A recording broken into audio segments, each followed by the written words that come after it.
بغيت ندير التجارة الإلكترونية.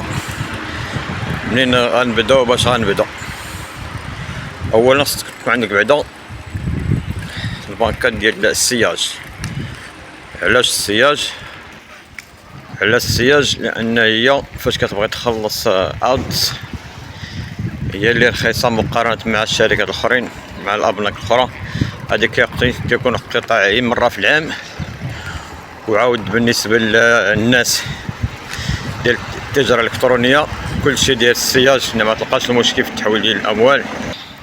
ثانيا خاص تكون عندك بعدا الباج فيسبوك راه كان عند الجميع ديال الباج ديال فيسبوك، وتيليشارج ديك الاعلانات الفيسبوك حتى هما ضروري. بالنسبه للناس اللي عندها المحلات تبغي تبيع وتشري بحال هكا في الانترنت مزيان. علاش؟ لان فاش كتكون عندك المحل مثل ديك الساعه راه كتستهدف الناس ديال دوك المدينه اولا داك الشارع انت اللي كتواجد فيه. ولكن فاش كتكون كدير التجاره الالكترونيه انت كدير التجاره باش كتزيد الالكترونيه، ديك الساعه كتولي تستهدف المغرب كامل، ممكن تستهدف حتى برا. وديك الساعه ما عليك الا تدخل عند شي شركه ديال ليفريزون. المهم انا في القناه ديالي حطيت لكم جوج ديال الشركات اللي كنتعامل مع هاد الساعه. تعاملت مع وحدين اخرين ولكن بقيت مع هاد الجوج هما اللي مسلكيني.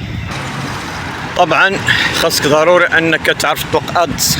بالنسبه للناس اللي ما كتعرفش كيف تطلق ادز، راه حطيت انا في القناه ديالي طريقه باش غادي تطلق ادز. ما لقيتيش دخل عندي خلي لي النمره ديالك ودخل عندك الواتساب، ولا نخلي لكم النمره ديالي ديك الساعه تبدا الرابط ديال القناه. وعاوتاني الطريقه باش كتعمر الفاكتور ديال الشركه ديال ليفريزون. واحد المساله خصكم تعرفوها فاش تبغي تسجل مع اي شركه. انا مابغاش نختار عليكم شركه لان كل شركه وطريقه العمل ديالها، كل شركه فين كتواجد. كاين شي مدن كتواجد فيهم بعض الشركات. انا واحد المساله غايه في الاهميه، فاش كتبغي تسجل مع شي شركه كتقول لهم يعطيوك واحد الفيشي ديال المدن اللي كيمشيو لهم كل نهار. هذه ضروريه على حساب انت ديك المدينه فين كتواجد وشحال ديال الوقت كيستغرق. لان بعض المرات كتكون شي مدينه بعيده عليك وشي كليان تيكون محتاج الكوموند داك لا غد ليه، تيكون غادي مسافر وواقف عليه ديك الساعه لا غد ليه، ملي ما كيوصلوش راه كيانيليه. يقدر ديك الساعه يخرج للمدينه ديالو يقلب يشري داكشي اللي بغا. لهذا ديما فاش كدوز بعشريه مع الكليان ديالك ضروري تقول النهار اش غادي نصيفطها لك. مثلا تطلبها لك اليوم ودازو ناس ديال ليفريزون، يعني ما غتصيفطها لك حتى لا غد ليه، ما غتوصل حتى النهار التالي.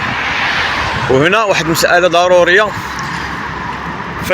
فاش مثلا طلبها لك اليوم حتى الغدا عاد تصيفطها ليه، شي غدا كتصور ليه ديك الكليه ديالو كتصيفطها ليه في الواتساب. يعني كتذكرو تقول له شوف خويا راه غدا ولا بعدو ولا شوف النهار غتوصلوا غتوصل لك الكليه ديالك ان شاء الله. لان كتبقى متصل مع الكليان ديالك وتبقى تفكروا. راه شحال من واحد ملي كنتواصلوا معاه لا غدي تقول لك اخويا اسمح لي راه خرج لي شي شغل، اخويا اسمح لي راه فلوس مابقاش عندي.